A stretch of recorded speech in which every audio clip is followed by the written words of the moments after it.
नमस्कार, news for nation देख रहे हैं आप और मैं हूं अदिति आपके साथ। बिहार विधानसभा चुनाव 2025 के दोनों फेज की जो वोटिंग है वो कंप्लीट हो चुकी है। मतलब वोटिंग का जो पूरा ये प्रोसेस है वो कंप्लीट हो चुका है और अब सबकी जो नजरें हैं वो 14 तारीख पे टिकी है कि आखिर रिजल्ट जो है वो किसके फेवर में आने वाला है, रिजल्ट क्या होगा।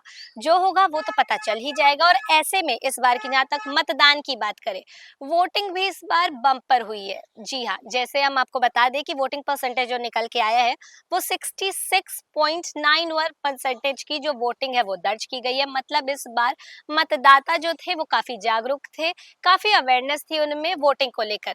अब सबकी नजरें लेकिन इसके बाद सियासी गलियारों में भी यही चर्चा है, चाय की टपरी पर भी यही चर्चा है कि आखिरकार बिहार की गद्दी पर इस बार कौन बैठने वाला है।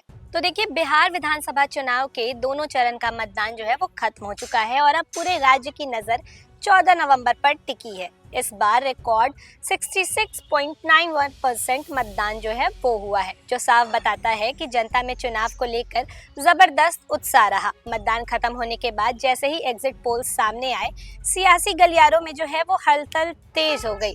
ज्यादातर एजेंसियां एनडीए की सरकार बनते देख रही हैं, तो कुछ कांटे की टक्कर की भविष्यवाणी भी कर रही हैं। देखिए, दिलचस्प बात ये है कि कई सर्वे में ना तो एनडीए को स्पष्ट बहुमत मिल रहा है, ना ही महागठबंधन को। वहीं राजद एक बार फिर सबसे बड़ी पार्टी बनकर उभर सकती है, जबकि कुछ सर्वे बीजेपी को भी बढ़त में देख रहे हैं। अगर आंकड़ों पर गौर करें तो एग्जिट पोल्स के अनुसार एनडीए को 145 से 160, महागठबंधन को 73 से 91 और अन्य को 5 से 10 सीटें जो है वो मिल सकती हैं। बीजेपी को 72 से 82, जेडीयू को 59 से 68, राजद को 51 से 63 और कांग्रेस को 12 से 15 सीटें मिलती दिख रही हैं। तो देखिए, लोकसभा चुनाव के 100% स्ट्राइक रेट रखने वाले चिराग के लिए ये चुनाव किसी अग्नि परीक्षा से कम नहीं थी। इस बार उन्हें एनडीए महागठबंधन में 29 सीटें मिली, जिनमें से एक सीट पर नामांकन जो है रद्द होने के बाद पार्टी 28 सीटों पर चुनाव लड़ रही है।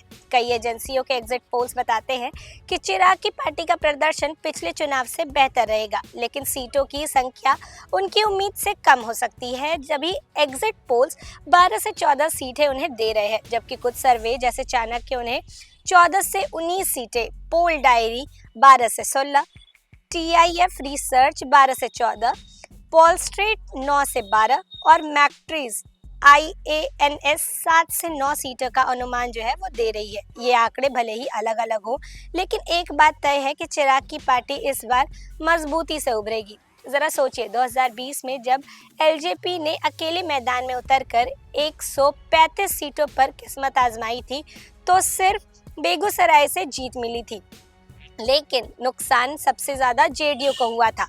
इस बार कहानी उल्टी है। जी हाँ, चिराग पासवान एनडीए के साथ है और उसके उनका राजनीतिक ग्राफ जो है वो ऊपर जा सकता है। अब सभी की निगाहें जो है 14 नवंबर पर टिकी हैं, जब तय होगा कि जनता ने बटन दबाकर क्या फैसला दिया।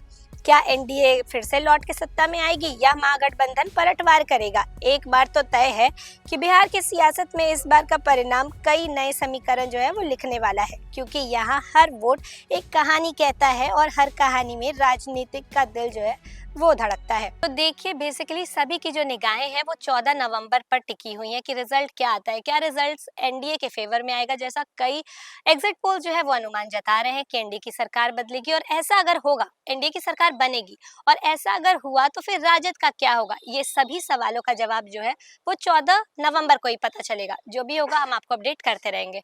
तो फिलहाल इस खबर में बस इतना ही। ऐसे ही तमाम जानकारियों के लिए बने रहे न्यूज फॉर नेशन के साथ। धन्यवाद।